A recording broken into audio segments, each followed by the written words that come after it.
Okay, back here with a tier list, a bit of a unique one this time. I'm not doing my typical tier list of, team power rankings or team logos or anything about teams in general. Instead, this is more of a general football conversation. This is the positional value tier list, according to me and according to what I value. Again, I use a lot of analytics in determining what kind of positions I think matter the most. So, could be a fun video. Let's just get into it. Starting off with wide receivers. Wide receivers to me are an A tier positional group. They matter a ton. S tier I'm saving for one position that I'm sure you can figure out what it is. But for me, wide receivers are next up on that list. If you can get an elite wide receiver, you do a lot for it because it's really worth it. Like a Justin Jefferson is worth his weight in gold, in my opinion.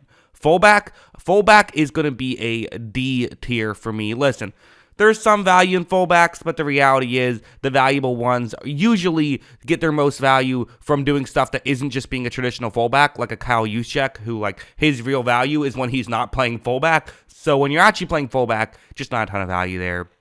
Tight ends is, I think important. I'm going to put it into D tier for me. People obviously, I don't think it's paying enough attention to tight ends. You throw it in with the wide receiver core kind of as an afterthought. But listen, having a really good tight end definitely can be nearly as important as having a good wide receiver. Even in some cases, like the Travis Kelce, it can be more important than having a good wide receiver, although I would say that's more of an exception. But they're still very important. I'm going to put them in the B tier. We don't have offensive linemen. I could have just put them all in one tier. But first, we're starting off with centers. To me, I don't really look at the NFL kind of looks at tackles as more important than guards and centers. I don't really view it that way. I haven't seen clear evidence to show that one offensive line position matters that much more than other offensive lineman positions. I think center is a bit of a drop off, but not as much as people realize.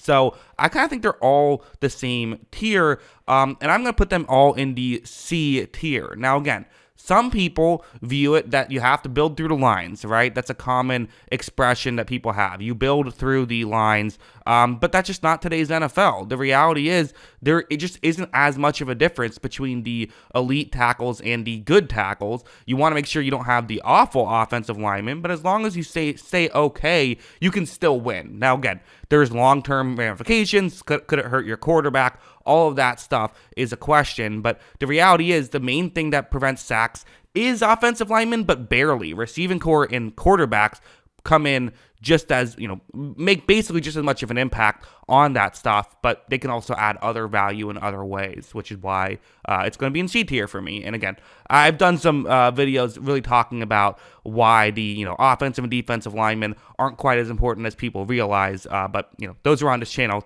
Search for those if you'd like to.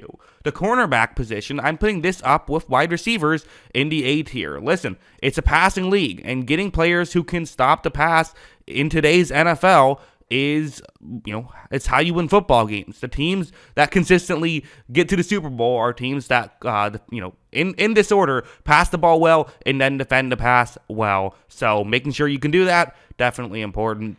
For safeties, I'm kind of putting them into B tier with tight ends. That feels right for me because, again, they do help defend the pass, but they don't do it as, they're not quite as important as the corners, but still, it's a very important position, so B tier feels right.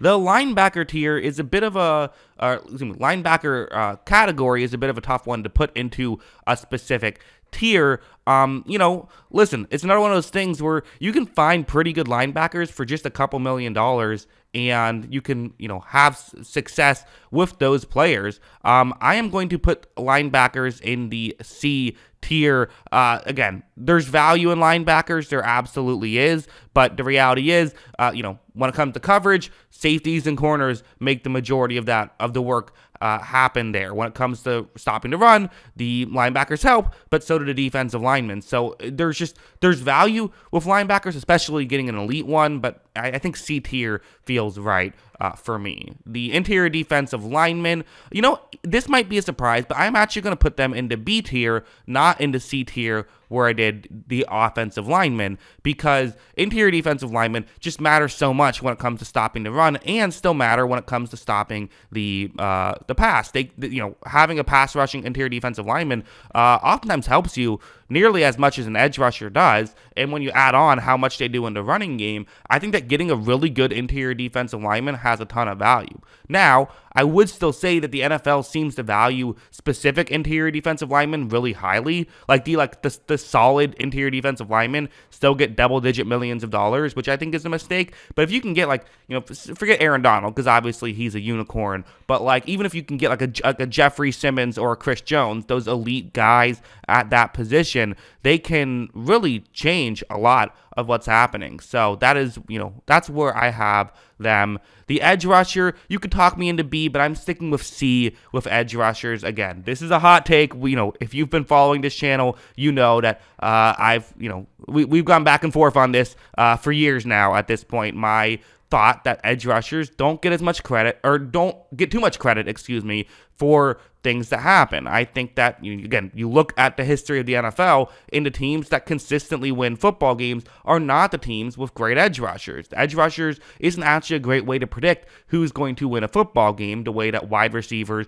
and corners are. Again, I go where the data tells me to go, and the data does not say that edge rushers are as important, or I should say really pass rush is not as important as people realize. It just isn't. I think a lot of times edge rushers, their true value can come not just in the passing game, but are you a complete edge rusher? Can you do both, like a Myles Garrett and a TJ Watt, of stop the run and rush the passer? Because a pure pass rushing edge isn't as valuable as people realize. So I have that there. And then kickers, again, we're going to get into some fights about it. People are going to get mad in the comments below that are unfamiliar with my stuff. But kickers, going into B tier. Listen, they put points on the board, and the difference between a bad kicker and a good kicker equates to about 0.6 wins. I mean, that's what you hope a star player can get. And, good kickers get that consistently a year, their wins above replacement in that category. So for that reason,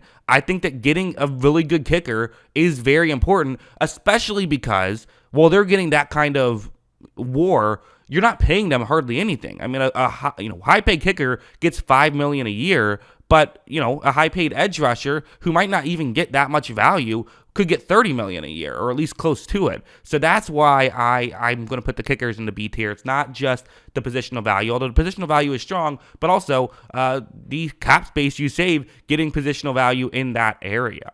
Running backs, again, it's the running backs. Listen, I still think that there are some running backs that aren't in the D tier. Some running backs that are in, A tier, I would say. If we're talking Derrick Henry, he's in the A tier. But Derrick Henry is the exception, not the rule. Christian McCaffrey is the exception, not the rule. And even, again, a lot of McCaffrey stuff comes when he's not playing running back, comes when he's playing receiver, right? So there's definite value in specific running backs, but 95% of them are in D tier, so the position is in D tier. Punters, again, D tier. Listen, we all love our punters. We all love our special teams. As long as you don't screw up, you're okay, and most guys are good enough to not screw up. And then quarterbacks are obviously S tier.